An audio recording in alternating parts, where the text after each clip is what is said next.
good morning কি খবৰ মোৰ এটা মিনি ব্লগলৈ পুনৰবাৰ স্বাগতম জনাইছোঁ দুদিন গেপ হ'ল আকৌ আজি আপোনালোকৰ মাজলৈ আহিছোঁ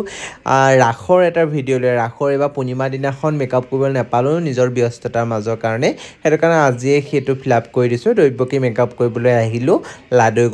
গৈ এই লগত চিনাকি হোৱা আজি 3 বছৰমান হ'ল 3 বছৰ হৈ প্ৰত্যেক বছৰে মই একে মেকআপ কৰিবলৈ মাতে আৰু মই কামৰ ব্যস্ততাৰ মাজতো মই তাইক মেকআপটো কৰিবলৈ নেৰোঁ আজিও এয়া মেকআপ কৰিছোঁ দৈৱকী কাৰণে দৈৱকী ৰেডি কৰি আকৌ যশোদা এগৰাকী মেকআপ কৰিবগৈ লাগিব যিহেতু ষ্টেজৰ মেকআপ হয় সেইটো কাৰণে অকণমান ব্ৰাইট কৰিবলগীয়া হয় ফাইনেল লুক হৈছে এয়া কেনেকুৱা লাগিছে জনাব আৰু বাহিৰে ওচৰতে একেখন ৰাসতে এয়া যশোদাৰ কাৰণে মই মেকআপ কৰিবলৈ পালোহি তাইও খুব এজনী চিম্পল ছোৱালী প্ৰথম লগ পাইছোঁ যদিও প্ৰথম লগ পোৱা নিচিনা লগা নাই খুব কথা পাতিলোঁ কথা পাতি মেকআপ ষ্টাৰ্ট কৰিলোঁ আৰু মেকআপ কৰাৰ মাজতে বিভিন্ন কথা ওলায় সেইখিনি কথাটো এতিয়া মই যিহেতু ভইচ দিয়া হয় সেইকাৰণে সেইখিনি থাকি যায়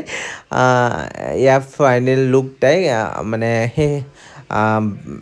যেহেতু যশোদা অকণমান সেন্দুৰ ইউজ কৰিবলগীয়া হয় এয়া দিলোঁ ফাইনেল লুক কেনেকুৱা লাগিছে জনাব আৰু এটা মিনি ব্লগৰ লগ পাম আজিলৈ লৈছোঁ বিদায় বাই বাই